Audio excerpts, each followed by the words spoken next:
It was Immanuel Kant who famously said, "The internet is a cesspool, but certain parts of it are worse than others." This Socrates quote probably brings to mind a few unsavory online destinations, but for me, I think of online message boards and the pile of shit which comes with them. After many were culled by the rise of social media, the remaining popular platforms all have certain connotations. Places like 4chan and 9gag have reputations as Nazi breeding grounds, complete with racist slurs and mimetic tirades about the globalist conspiracy. Facebook is where boomers routinely get blackpilled on white replacement, and Tumblr remains the eternal resting ground of otherkin and sans fan art. Reddit, meanwhile, stands as the embodiment of aggressively normal culture. A group of lurkind strangers with average takes on most worldly issues. This would make sense, as Reddit has a surprising amount of diversity, with people of different demographics from all around the world logging in to throw Reddit glods and praise Dogecoin. r/all is the front page of Reddit, where the most upvoted posts from the site's communities appear for all users to see.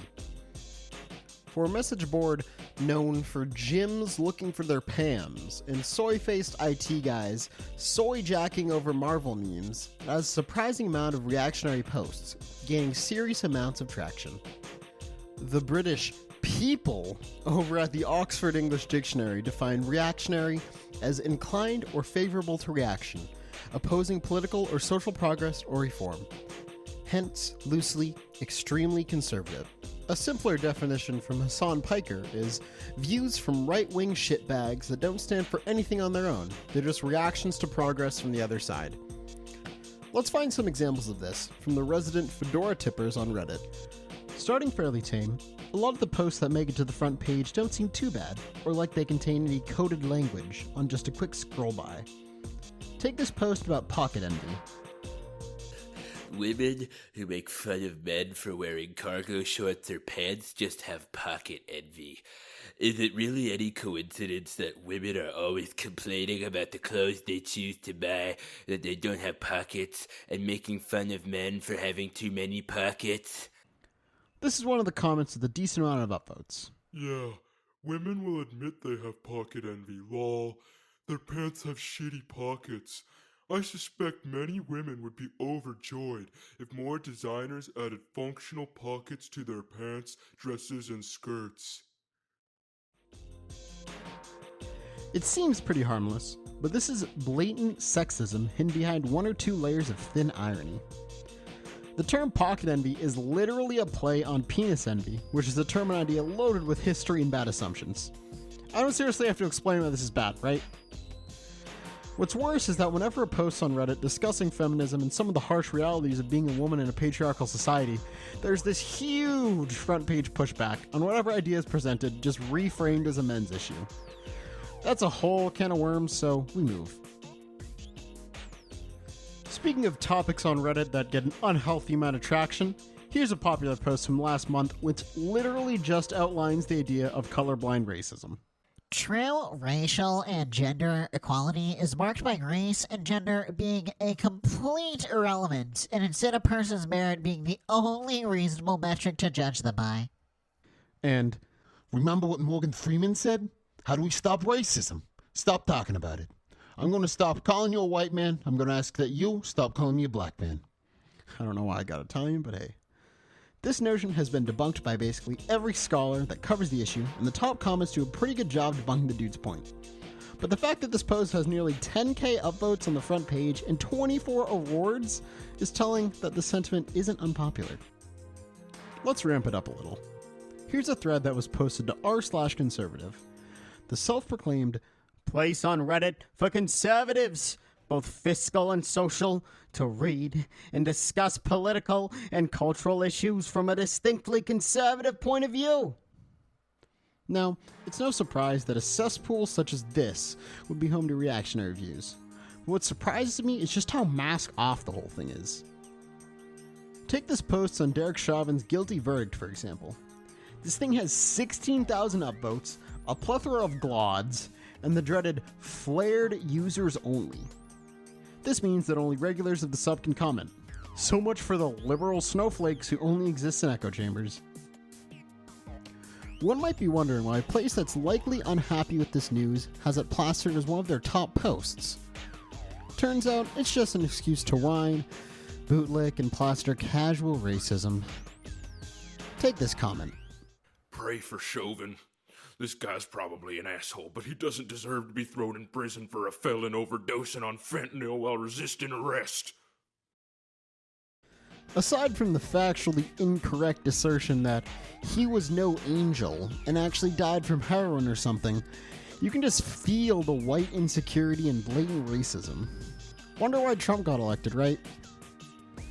This one here is the creme de la creme, though, laying out the assumed silent majority position better than I could ever hope to articulate myself. This judicial lynching of Officer Derek Chauvin has profound implications for our country. This is a victory for the mob of savage animals and a striking blow to the rule of law and an independent judiciary. This is a victory for political interference in the judicial branch. It's a victory for a mafia style of judicial system that you'd see in Colombia or the Congo, where witnesses, attorneys, judges are commonly intimidated or even assassinated. Our law enforcement agencies will suffer from diminished morale. There can be a big wave of police retirements and difficulty finding interested and qualified recruits to police departments. These developments will cause an explosion of crime, as criminals will be emboldened by weakened policing. There's a lot to be said here. Note the classification of savage animals and the reference to other countries that just so happen to be majority black and brown, and of course the fear-mongering. It really represents the best this sub has to offer and boggles my mind that the shit can make its way to the front page. I was going to include a section on the incredible transphobia of r/Joe Rogan, which manages to slink its way to the front page whenever any notable anti-trans legislation gets passed. Seriously, for a bunch of centrist dude bros who just want to smoke DMT with a resident girl of God, you'd think they'd be okay with this sort of thing. But this is a lot of editing already, and the project deadline is already too close, so we move. Here's where we truly get mask off. Seriously, it blows my mind that any of this comes even close to the front page of the internet. How does a platform that routinely backs the definition of neoliberalism even allow this stuff to gain such traction? Anywho, let's dig in. First up is another certifiable hit from the goldmine that is r/unpopular opinion. Society is becoming unreasonably tolerant. This is basically what you'd expect, with several of the Apache helicopter joke that was funny the first time you heard it in 2013 and has since become the holy doctrine of conservative comedy. Aside from that, we have some generally bigoted sentiments and some okay pushback. But a post labeled Society is becoming unreasonably tolerant has almost 50,000 fucking upvotes. It's one of the highest awarded posts in the history of the subreddit. If this doesn't belie some reactionary goddamn sentiment, I don't know what does. It might as well be labeled "Change is Bad." For the last piece of this demonstration, I'll start off with just an image that I feel needs no explanation.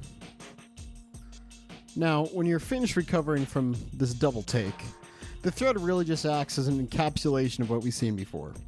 You have racist comments of all shapes and sizes, botched MLK quotes about reverse racism, and the whole song and dance. It comes as no surprise that the whole thing is entirely out of context. Seriously, this original clip is like a 3-hour live stream.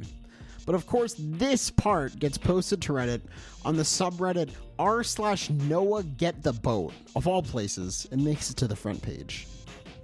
So how and why is this a thing?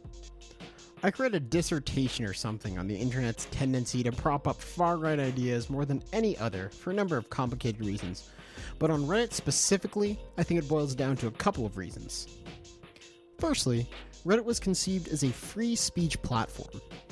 Obviously, it hasn't held to this principle incredibly tightly, but for whatever reason, places that preach free speech absolutism tend to attract certain crowds that lean a bit reactionary. With Reddit, we still see the remnants of this policy, and that could be a possible explanation. The other big reason, and the one that I think has a little bit more gas behind it, is that we live in a fundamentally conservative society, and despite strides towards progress which we've made over the years, this is still firmly echoed in many prominent forms of mainstream media. It's the same reason why centrist news outlets can host people like Rick Santorum and not question their viewpoints, but social democrats like Bernie Sanders are seen as radical communists. As the quote-unquote normie message board, Reddit merely serves as a reflection of this general sentiment. Unfortunately, I don't know the reason behind this phenomenon. All I know is that during my daily scrolls through Reddit's front page, I come face to face with a healthy helping of capital C cringe, which reminds me of the many unfortunate views that people in our country and the world hold.